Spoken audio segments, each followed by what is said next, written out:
네, 정부가 가업 상속 공제 개편안을 발표했습니다. 쉽게 말해서 가업을 물려주게 될 때 세금을 공제해 준다 이 이야기인데요.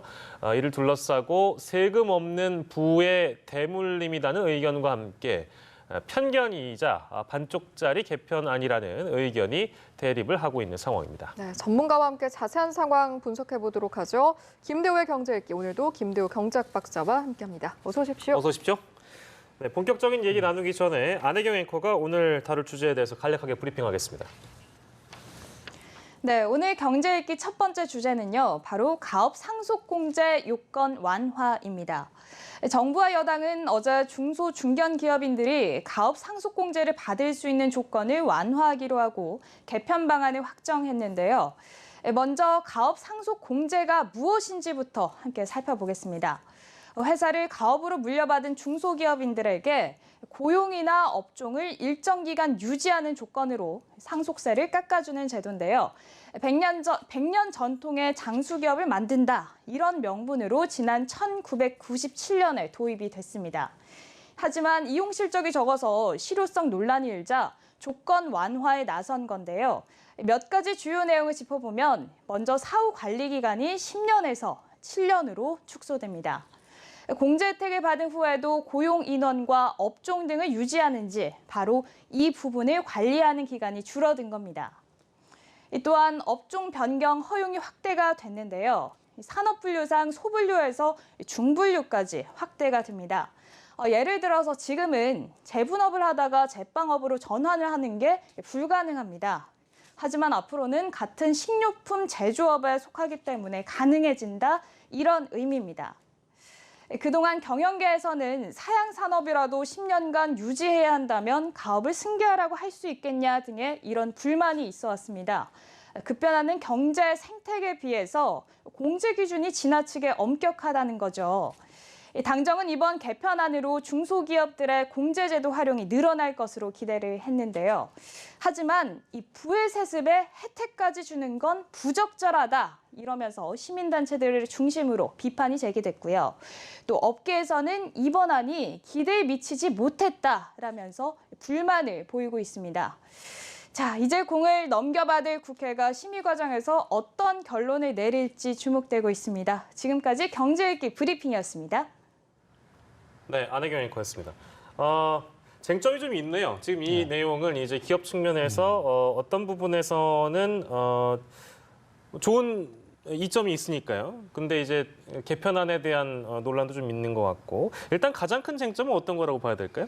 예, 오늘 당정의 이 가업 승계 공제 제도의 발표가 있지 않습니까? 예. 거기에 대해서 지금 재계에서는 좀 볼멘 소리죠. 기대에 못 미친다. 네. 기대에 못 미친다는 얘기는 가장 큰 쟁점은 이겁니다.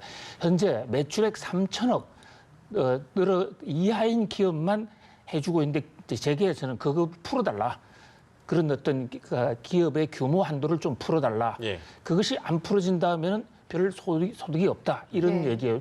또 정부 입장에서는 그동안에 이제 가업 상속 공제를 해주면 10년간 고용 숫자를 줄이지 못하게 했는데 그것을 7년으로 줄여줬지 않느냐. 3년이나 줄여줬으니까 감사하게 생각을 해라. 그래서 재계에서는 도저히 감사할 수 없는 문의만 낸 것이다. 이래서 서로 지금 공방이 치열한 상황입니다. 쟁점을 저희가 짚어봤는데요. 이게 좀 더 와닿으려면 실질적으로 이 공제 개편안이 경제적으로 좀 어떤 의미가 있는가, 이걸 좀 짚어봐야 할 것 같습니다. 예, 이게 여기에 대해서 이제 우선 정부 입장에서는 이게 경제 활력 대책에서 나오지 않았습니까? 경제가 지금 상황이 엄중하고 성장률이 떨어지는 마당에서 결국 기업들이 보다 더 기업을 많이 창업하고 또 기업 활동을 보다 적극적으로 하기 위해서는 기업인들이 자기 자식들한테 자기가 쌓아왔던 기업의 업적을 물려줄 수 있도록 하면 더 열심히 하지 않겠는가. 그래서 기업 활력 대책이 하나로 나왔고요. 또 하나 이제 이런 상속의 공제를 해주면 10년간은 고용을 줄이지 못하니까 고용 유지 효과도 있지 않겠는가. 이제 이런 것이 경제적 효과가 이제 하나의 선기능으로 기대를 모았다고 그러면요. 또 한쪽에서는 아니 이게 무슨 소리냐. 도대체 가난한 사람들은 상속세를 매기고 좀 돈이 있다는 사람들 3천억, 연 매출이 3천억이면 사실 어마어마한 거거든요. 예. 3천억 매출이면 거의 재벌에 가까운데 그런 사람한테는 자녀한테 물려줄 때 상속세를 안 받는단 말이냐? 예. 이것은 조세 형평에 어긋날 뿐만 아니라 예. 금수저는 영원히 금수저로 살고 흙수저는 영원히 흙수저로 살아라는 사회 형평에도 맞지 않는다. 이건 정부가 좀 깎아준 것도 잘못했다. 그래서 시민단체라든지 예. 좀 개혁 진보 세력에서는 정부가 개혁 정부 답치 않다. 아예 없애라. 상속 공제도 없애라 이런 얘기까지 나오고 있어요. 지금 말씀하신 내용이 사실은 부의 대물림이라는 어떤 예. 방향성이라고 볼 수가 있겠는데 사실 이번 정부 같은 경우에는 그 부분에 대해서는 좀 엄격하게 봤단 말이죠. 그런데 예. 이 시점에 이런 완화 카드를 꺼냈다라는 부분은 저희가 어떻게 좀 이해를 하면 좋을까요? 예, 이건 이제 그 재계와 정부가 지난해부터 좀 공조 체제를 가져가자. 그래서 특히 기획재정부하고 상공회의소를 중심으로 정부와 재계가 서로 간에 어떤 현안을 논의하고 거기서 문제가 있는 것을 서로 좀 협의하고 지원해 주기로 그렇게 합의하면서 재계가 내놓은 가장 큰 카드 중에 하나예요. 네. 재계 입장에서는 사실 상속세 부담이 이제 우리나라 상속세율이 상당히 높기 때문에 예. 이번 대한항공 사태에서도 보다시피 아버지가 죽거나 경영자가 죽었을 때 그 후계자들이 경영하는 데 상당히 어려움이 있다. 예. 그래서 이건 단순하게 뭐 경제 활력 차원이라기보다도 재계의 생존권 차원 예. 이런 데서 강력히 요구를 했고 그를 조건으로 또 다른 정부의 정책에 많이 협조를 했어요. 예. 그러니까 정부 고위 당국자들이 이걸 하게 주겠다고 덥석 약속을 했는데 한 6개월, 7개월 연구하다 보니까 이게 부정적 여론이 또 상당히 많은 거예요. 예. 그러다 보니까 정부는 이러지도 못하고 조금 완화해준 예. 그런 선에서 거쳤는데 지금 양쪽 다 좀 불만이 있죠. 어느 정도의 절충점을 찾은 대안이라고 일단 내놓은 상황인데 어떻게 하다 보니까 양쪽에서 예. 모진 소리를 듣고 있는 상황이다 예. 이렇게 볼 수 있겠는데 사실은 기존 안보다는 약간 진보한 것은 사실이지 않겠습니까? 그렇죠. 상속하는 사람한테 유리하게 예. 좀 돌아갔죠. 특히 중견기업의 경우에 고용을 120% 유지해야 되는데 이걸 100% 낮춰줬고 예. 또 10년간 유지해야 되는데 그 의무를 7년으로 낮춰줬거든요. 예. 많이 완화가 됐지만은 너무 부족하다는 게 또 재계의 시각이 기대는 했으나 기대에 못 미쳤다라는 예. 부분이고 역시나 이제 시민단체들은 이거 부의 대물림이다. 예. 왜 이렇게까지 하느냐에 대한 부분이고 이제 원론적인 비판이 될 수 있겠습니다만 일단 해외와 좀 비교를 해보겠습니다. 해외랑 비교해보면 어떻습니까? 예, 이 대목에 관해서 많은 언론들이 자신의 시각에 따라서 해외에 유리한 것만 따오고 불리한 것은 따오지 않아서 또 독자들이나 시청자들이 좀 헷갈리는 경우가 있는데요. 이코노미스트 단장으로 좀 조금 안타깝고요. 예. 자, 지금 전 세계에서 상속을 할 때 가업이라 해서 상속 공제를 해주는 나라는 독일밖에 없습니다. 독일이 유일한데요. 독일이 1900년 후반에 도입을 했어요. 그러자마자 우리가 그걸 뺏겼거든요. 예. 뺏겼는데 국내에 잘 보도되지 않은 겁니다만 최근에 독일 헌법재판소가 저것을 위헌 판결을 내렸습니다. 그래서 독일도 전면 개편을 하거나 상당 부분을 지금 바꿔야 될 상황이에요. 예. 그 외에는 지금 우리나라가 하고 있는 것과 같은 방식의 그 어떤 나라도 가업이라는 이유로 상속 공제해 주는 나라 없습니다. 재계에서는 많이 일본의 사례를 많이 듭니다. 예. 사실 가업이 100년 되는 기업, 200년 되는 기업이 이어지고 있는 것은 일본이 최고거든요. 일본이 많잖아요. 예, 네. 일본의 좀 흉내를 내자. 예. 거기 보니까 일본에서는 세금 문제가 상당히 혜택이 있더라. 이렇게 조사가 됐는데 예. 저도 많이 조사를 해봤습니다만은 예. 일본도 가업 상속 공제 혜택은 일체 없습니다. 다만 일본의 경우에는 가업 상속을 하는 회사가 주식 같은 경우에 갑자기 돈이 없어서 지분을 잃게 될 경우에 예. 그 상속세를 천천히 납부할 수 있는 예. 이연 납부 제도가 상당히 활성화돼 있어요. 세금은 그대로 내되 예. 지금 우리나라는 지금 돌아가시면 6개월 내에 세금을 내야 되거든요. 예. 그러다 보니까 이제 갑자기 회사를 팔아야 되는 수도 생기니까 이것을 2년 또는 10년, 예. 15년 이렇게 연장해주는 제도가 있을 뿐입니다. 시간을 좀 더 주는 거고요. 예. 예, 그런 면에서 외국이 하니까 우리가 가업 상속 공제 제도를 해야 된다. 있다라는 경총의 주장은 예. 사실과 좀 거리가 있다 이렇게 말씀드리겠습니다. 예, 알겠습니다. 저희가 이 문제 좀 들여다봤고 이제 국회 심의 과정에서는 뭐 덧붙여지거나 예. 덜해지거나 뭐 그런 것들이 있을 테니까요. 그건 좀 뭐 기다려봐야 될 것 같습니다. 예, 이번 주제는 여기서 마무리를 짓고요. 다음 주제로 넘어가 보도록 하겠습니다. 최근 상속을 둘러싸고 눈길을 끈 기업이 있습니다. 바로 한진가인데요. 한진가의 조현민 전 전무가 전격 복귀를 했다고 합니다. 이 주제는 영상을 먼저 보시고 대담 이어가도록 하겠습니다. 물이 든 컵을 던져 갑질 논란을 일으킨 조현민 대한항공 전무가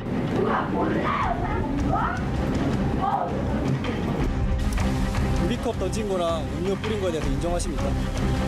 심려를 끼쳐드려 진심으로 죄송합니다.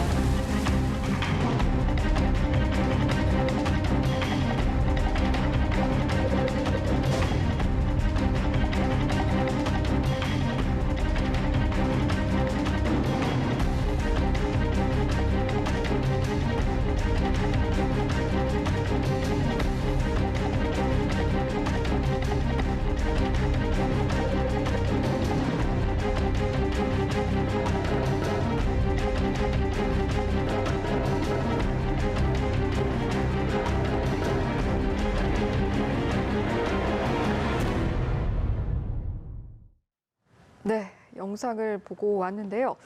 자, 조현민 전 전무의 복귀 어떻게 보셨습니까? 예, 뭐 기업인이 또 자기가 상속받은 기업 거기서 가겠다 하는 것을 제3자가 왈가왈부하기는 좀 어려운 점이 있습니다. 그러나 조현민 이 전무의 경우에는 바로 오늘날 한진 사태를 촉발한 장 본인이에요. 예. 물컵 이 갑질 사건이 터지면서 모든 혐의, 제보가 들어오게 됐단 말이죠.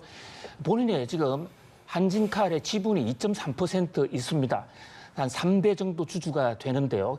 그리고 2% 가지고 한진칼이 자기 회사도 아니지 않습니까? 예. 전체 주주가 한진칼의 주주입니다. 그런 관점에서 본다면 조현민 전무 때문에 주주들한테 피해를 많이 끼쳤거든요. 예. 회사 이미지도 떨어졌고 주가도 떨어졌고. 그런데 그 조현민 전무를 아버지 돌아가신 지 또 2개월 만에 전격 복귀시켰다? 그 복귀시킨 걸 또 누가 사인을 했습니까?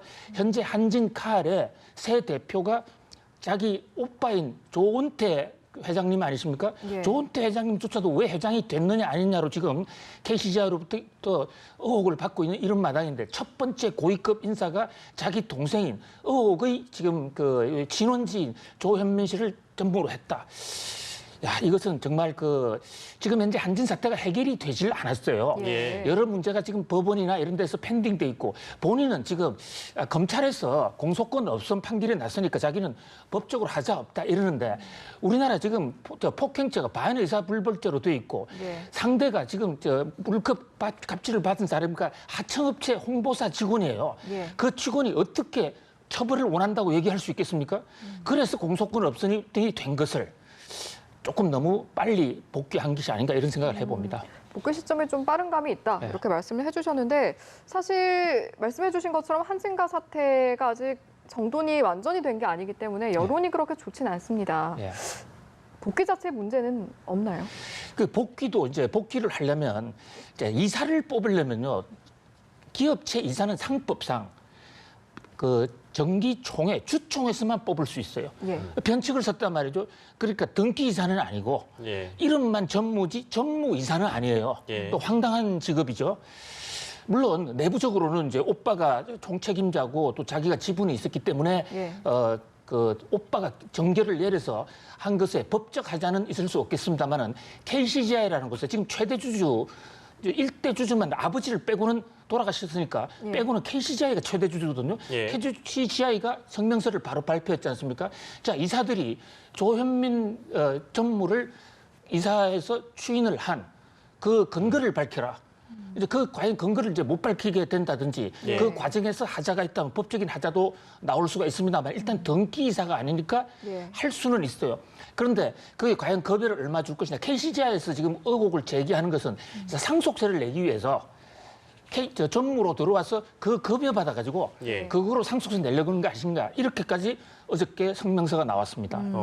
지금 복귀 자체가 굉장히 이제 많은 사람들이 보기에 좀 이른 느낌이고 여러 가지 배경에 대해서 추측을 좀 하게 되는데요. 일단은 가족 간의 합의가 있었다 이런 이야기가 있는데 여기에 대한 함이라고 해야 될까요? 뭐 가지고 있는 의미가 있다면 무엇이 있을까요? 그렇죠. 지금 일단 조원태 회장님 입장에서는 상속 재산을 다 같이 모아야만 경영권을 방어할 수 있다는 것이지 않습니까? 그런데 지금 만약에 아버지의 상속에 관한 특별한 유정 유언이 없었다면 똑같이 나눠 갖게 된단 말입니다. 네. 그렇게 되면 하나는 누나, 하나는 여동생의 합의, 여동생과의 협의 없이는 회사 꾸려가기가 어렵습니다.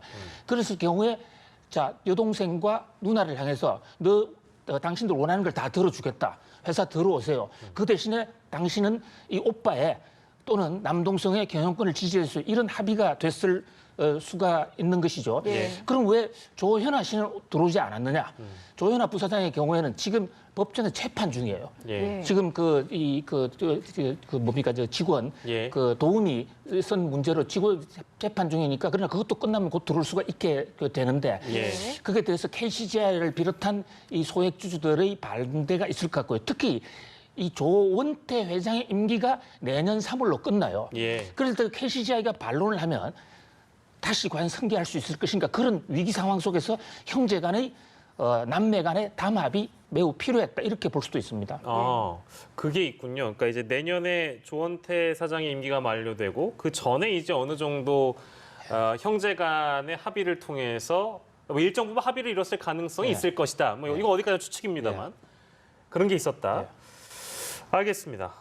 뭐 지금 아까 잠깐 짚어주셨는데 이제 조현민 지금 전무의 경우에는 법적인 문제가 없기 때문에 이게 이제 가능하다라는 이 한진 측의 설명이 있었고요. 이렇게 되면 이제 조현아 씨의 경우에는 지금 현재 재판 중이기 때문에 법적으로 문제가 있기 때문에 이제 반대로 말하자면 법적으로 문제가 있어서 못 돌아온다라는 설명이 가능하거든요. 법적으로 결정적으로 안 되는 법적 제재가 있는 것은 아닙니다. 그렇습니다. 다만 현재 재판을 받고 있는 상황이고 그렇기 때문에 혹시 재판 판결에 영향을 줄 수도 있고 재판 판결 결과 구속이 된다든지 이렇게 되면 더 모습이 안 좋기 때문에 조금 연기해서 동생인 조현민보다 좀 늦게 돌아오지 않을까 그렇게 재계에서는 추측하고 있습니다. 아무튼 뭐 대한민국을 좀 떠들썩하게 만들었던 일종의 갑질 사건이었는데 상황을 또 이렇게 좀 돌이켜 보니까 그때 왜 그렇게 또 시끄럽게 우리는 얘기했던가? 라는 생각이 좀 듭니다.